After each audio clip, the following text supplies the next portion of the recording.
Here we have some graphs that we're going to transform. So the trick here is to identify what kind of translation or transformation is taking place. So f of x equals 1 over x and h of x equals 1 over x squared are our basic functions that we're going to transform. And here is a graph of 1 over x, and here's a graph of 1 over x squared. So looking here, I don't see any squares. So it looks like this is going to be a transformation of 1 over x.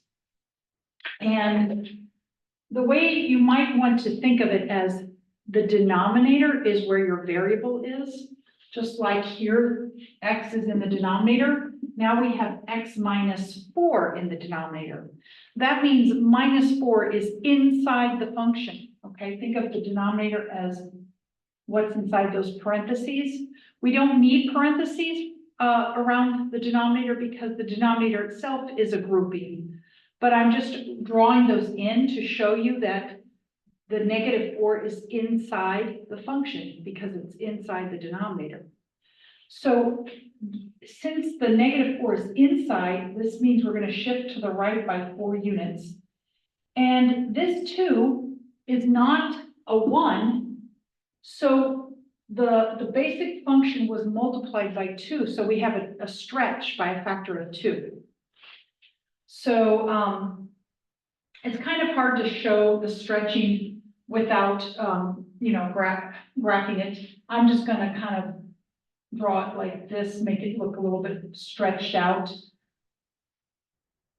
You can use your graphing calculator or Desmos to kind of get a better picture of that.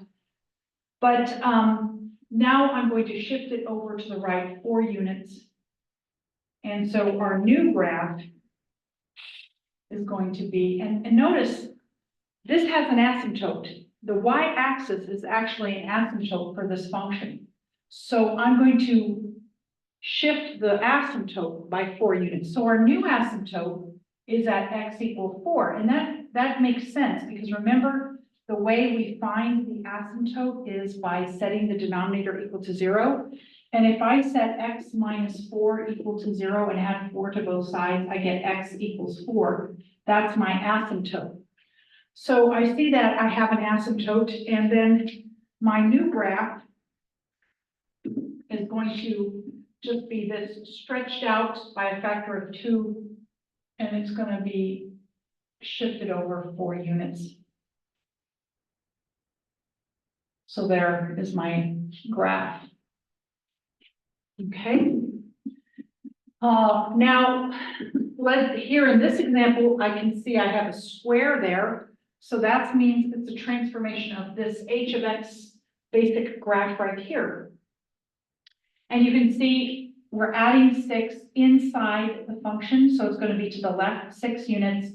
And then the minus 2 is outside the function. So it's going to be down 2.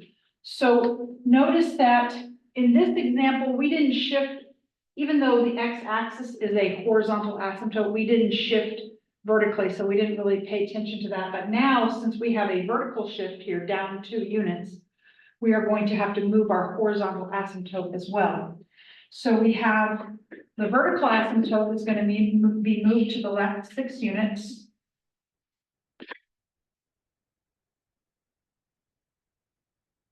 And so I have a new vertical asymptote at minus 6.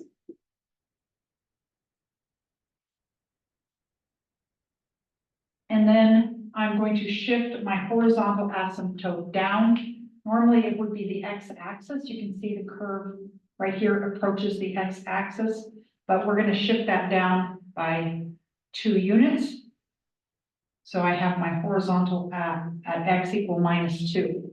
Or, I'm sorry, y equals minus 2. And then the vertical asymptote is x equal minus 6. And now that we have our asymptotes in place, we can go ahead and draw the shape. And I'm not going to do it very carefully. I'm just going to show you how the basic shape of it. I'm not going to plot any points, just to save time.